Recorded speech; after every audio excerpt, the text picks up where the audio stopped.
Hi, my name is Jasmine, and today I'll be doing my women's literature presentation.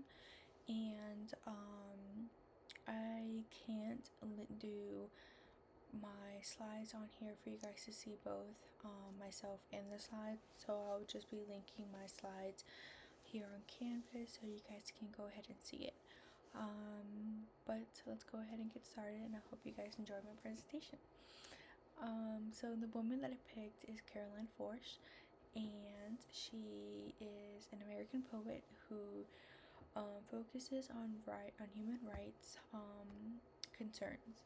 She actually lived in El Salvador for a little bit, and she saw a lot of concerns that made her start writing about what she had saw, and a lot of the human rights that she analyzed while living in El Salvador, and she also lived in South Africa for a little bit as well.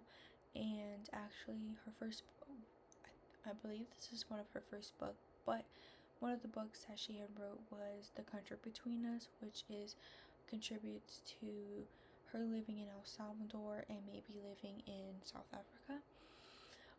She advocates for human rights and works as a poet, professor, editor, and translator. This made me more interested in her because she does all four things at once, and which is a huge deal, because it's like you're an author and you're a translator to books, and you edit books, and you're also a professor, all in one.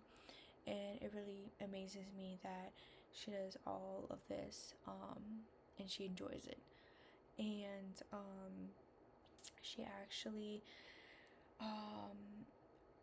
she had an outstanding literary work awarded. She had many awards from all her books.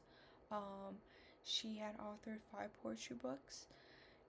She worked as a journalist in El Salvador from 1978 until 1980. Her poetry came to focus heavily on human rights, which is, like I said earlier, was because she lived in El Salvador and South Africa, and she saw a lot of stuff.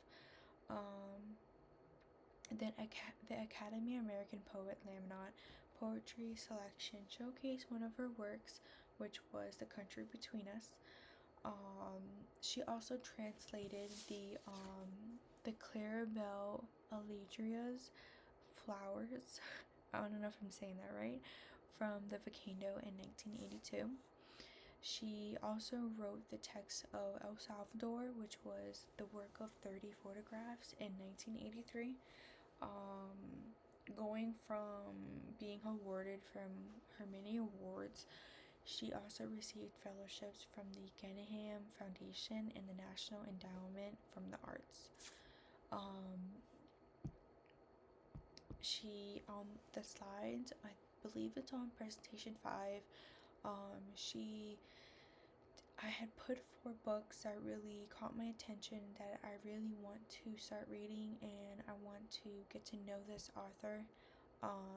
One of the 4 books was What You Have Heard Is True, because it was one of the top selling books and it was awarded, and that is one of the books that I want to start reading.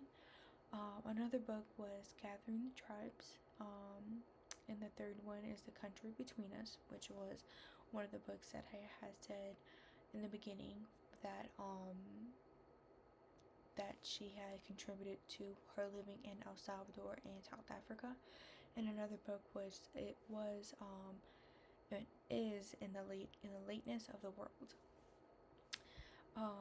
Going from the poem that I had picked, on page 735 on our book that we have is this is one of the poems that I picked. It is I've Come to Love After 30, and we have our rituals of coffee, of airports and regrets. After love we smoke and sleep with magazines, 2 shot glasses, and the black and white collapse of hours. In what time do we live that is too late to have children? In what place that we consider the various ways to leave? So this is one of the poems that I picked on page 735. And analyzing that poem, I had wrote that I had said that that Forrest wrote represents that the language love and loss is in the shape of time. She is stating that love is still in the air, but when time comes in the relationship, other stages comes into play and things starts to fade. And those stages can comply with the rituals that keeps occurring. When Forrest mentions regrets in airports, she brings up imagery of unfilled desires, and when she referenced smoke and sleep, it seems like it implies comfort in the routine that then they do with each other.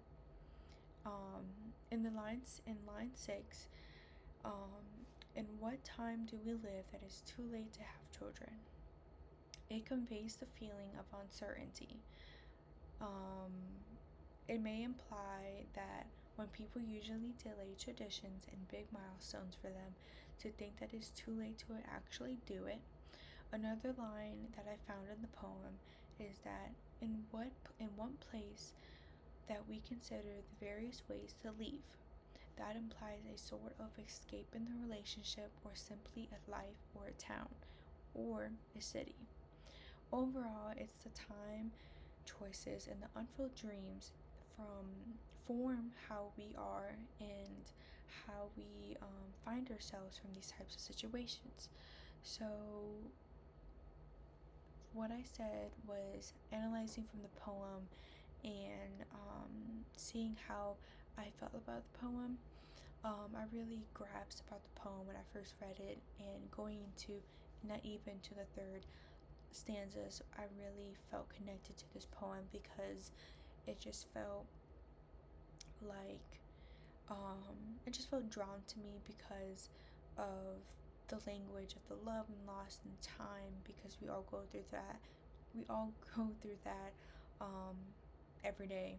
Um, the time and the love and the loss. And on the Google Slides, I had put down my works cited. I have 3 different works cited so far right now, and I hope you guys enjoyed my presentation. And